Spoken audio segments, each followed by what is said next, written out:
Il y a des œuvres d'art qui font plus parler que les autres. Et en ce moment, à Paris, il y en a une qui est au centre de l'attention des Parisiens, mais aussi de tous les Français via les réseaux sociaux, parce que les images assez extraordinaires, il faut le dire, ont fait le tour de la toile. Cette grenouille géante.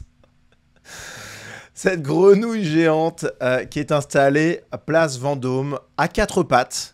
Voilà, Kermit the Frog, c'est le nom de cette installation, de cette œuvre d'art, réalisée par une artiste américano-vénézuélienne, Alexia da Corte. Bon, vous voyez que déjà, visuellement, il y a quand même quelque chose qui se passe. Voilà, les vidéos sont impressionnantes, parce que c'est vraiment massif, hein, pour le coup. C'est bon, alors, c'est de l'art, voilà.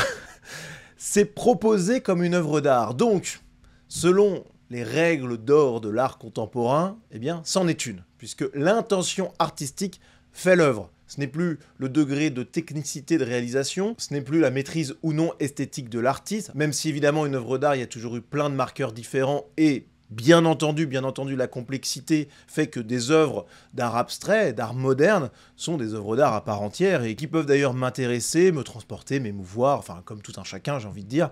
La sensibilité artistique existe et même au sein de l'art contemporain, il y a des belles choses. Bon, là, je dois avouer que c'est un petit peu trop conceptuel pour moi, je pense. Notons... je rigole, mais bon, vous êtes comme moi. D'autant que là, bon, quand même, Kermit à quatre pattes, en position sexuelle, hein, quasiment quand même, avec vraisemblablement... Parce que là, en plus, c'est pas vert, hein, c'est une intention artistique. A priori aussi de figurer l'anus de cette grenouille avec cette forme ronde et noire, qui est peut-être la valve de gonflage, hein, mais bon, c'est visible, c'est pas recouvert de verre. Donc, bon, voilà, c'est un petit peu étonnant, on va dire, et là, on est clairement aux limites de l'art contemporain, parce qu'on a une structure qui est là pour choquer, notamment celui qui n'a pas les codes de l'art contemporain. Alors, avant d'aller plus loin dans l'analyse, intéressons-nous à la foire artistique, au sein de laquelle cette œuvre est présentée, Art Basel Paris. On a ici une interview de son président. On écoute cet extrait. Est-ce qu'on sait déjà quelles sont les tendances qui vont émaner de la foire, ou ça c'est quelque chose qu'on voit a posteriori? Je pense qu'en fait, la foire, elle est aussi le reflet des débats et des grands questionnements qui agitent la société et dont les artistes se saisissent souvent. Donc, on a tendance quand même, en fonction des moments politiques qu'on traverse, à trouver des échos au sein de la foire. Un retour, par exemple, du geste avec une place plus importante accordée au craft, ou souvent des propositions qui ont été historiquement marginalisées d'artistes femmes ou d'artistes queer, d'artistes racisés, et qui s'inscrivent un petit peu à la suite des grands moments structurants du champ de l'art que sont les Biennales de Venise ou la Documenta, par exemple. Donc un art engagé, c'est vrai que c'est quelque chose qu'on voit ouais. depuis quelques années. Donc vous avez vu, il parle d'un art engagé politiquement.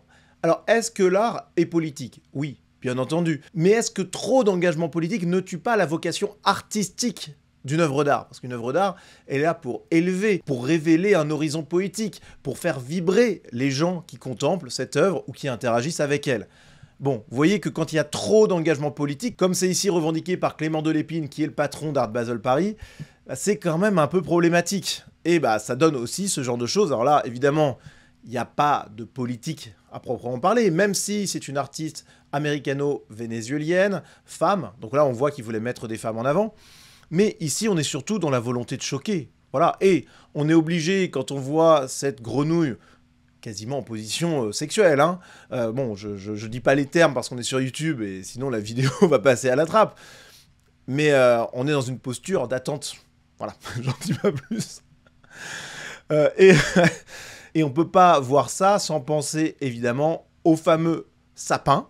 Voilà, sapin de la place Vendôme. Déjà, c'était sur la même place, la même couleur, donc il y a évidemment un écho. C'est impossible que cette grenouille ait été placée là sans que les gens qui aient décidé de le faire n'aient pensé évidemment à cette œuvre mi-sapin, mi-jouet érotique qui était installée. Et alors ça va défrayer la chronique de manière dingue. Alors en plus là pour le coup c'était clairement revendiqué par l'artiste, par Paul McCarthy, qui, dans toutes ses œuvres, avait comme thème récurrent, effectivement, celui de la sexualité, et lui-même déclarait que ça avait été une inspiration évidente. Bon, donc à l'époque, ça avait fait jaser, et à juste titre, parce que là, on est clairement dans l'exhibitionnisme en plus. Enfin, c'était vraiment n'importe quoi de A à Z, cette histoire-là. Mais finalement, l'écho, il n'est pas seulement au niveau de la couleur, il n'est pas seulement au niveau du lieu qui accueille Kermit the Frog, il est également dans la connotation sexuelle de ces deux œuvres. Il y a une volonté de choquer en mettant sur la place publique, et pas n'importe laquelle, c'est peut-être la plus belle place de Paris, tout simplement, en mettant donc sur cette place magnifique, classique au dernier degré, eh bien des œuvres qui sont là pour transgresser les tabous. Alors le problème, c'est qu'en plus, quels tabous sont transgressés? Aujourd'hui, la sexualité est partout, la vulgarité également. Les jeunes voient de plus en plus tôt des pornos. C'est d'ailleurs un drame absolu. Mais bon, ce que je veux dire, c'est que imposer la sexualité et cette grenouille dans cette posture un peu étrange, avec vraiment cette arrière-pensée. Je ne dis pas que le propos principal de l'artiste et de cette œuvre, c'est la sexualité, mais je dis que c'est évidemment un élément quand même très important, et en tout cas, les spectateurs le reçoivent comme tel. Bon. Et donc, quand il y a cette volonté de transgresser, de choquer le bourgeois, parce que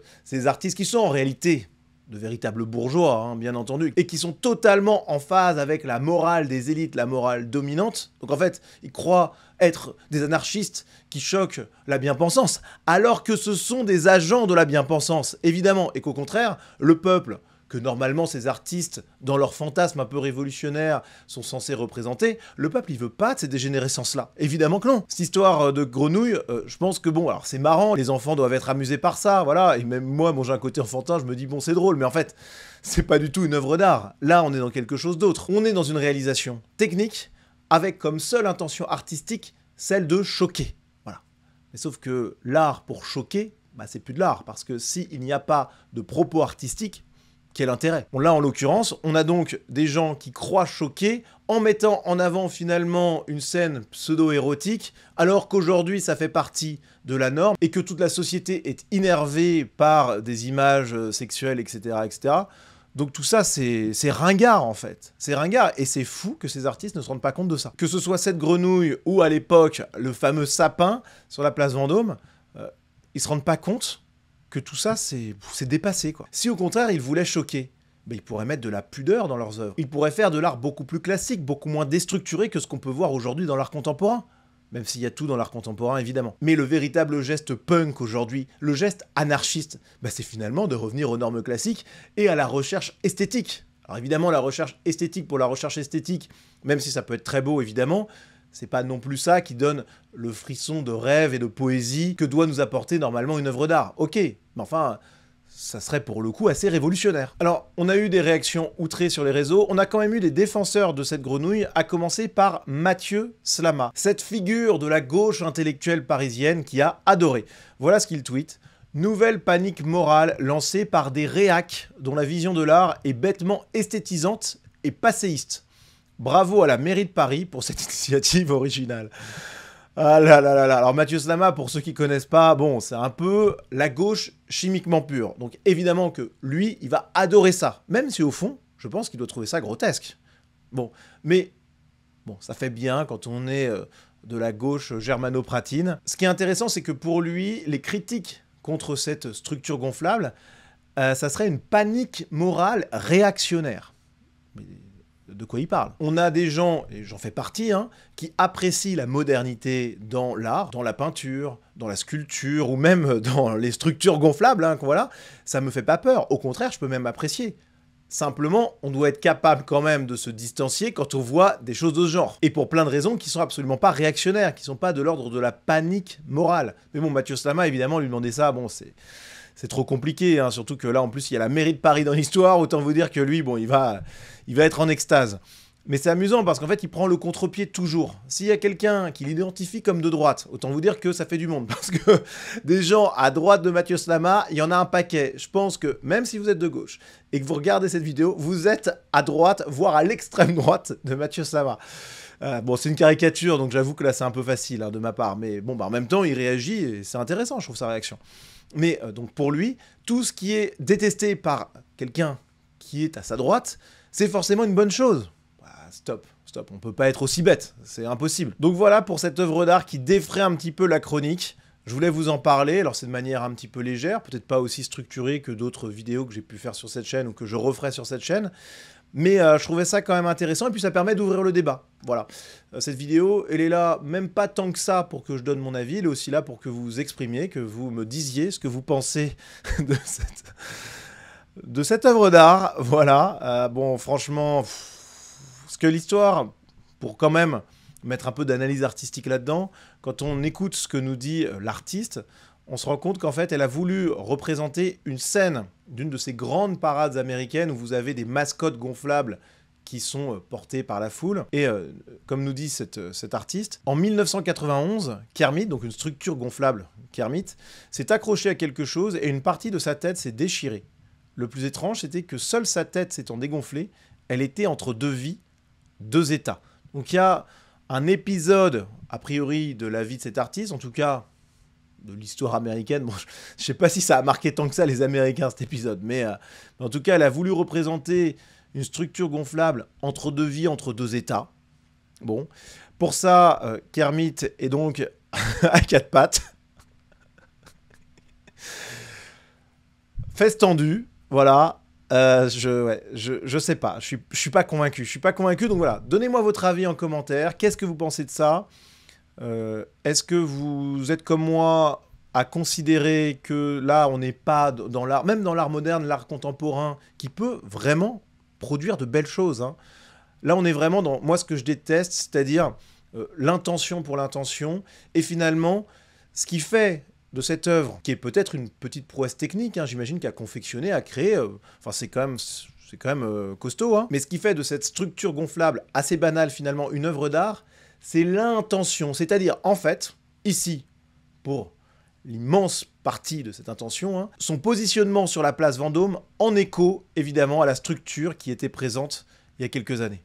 Pour moi, c'est là l'essentiel de l'intention artistique, et c'est extrêmement faible. Voilà, c'est extrêmement faible, et c'est même contre-productif, parce qu'on a des gens qui croient choquer les bourgeois, alors que ce sont des bourgeois qui essayent de choquer le petit peuple, qui rejette avec bon sens ces productions artistiques complètement dingues. Donc dites-moi ce que vous pensez de cette grenouille, j'attends de lire vos commentaires, et puis on se dit à très vite.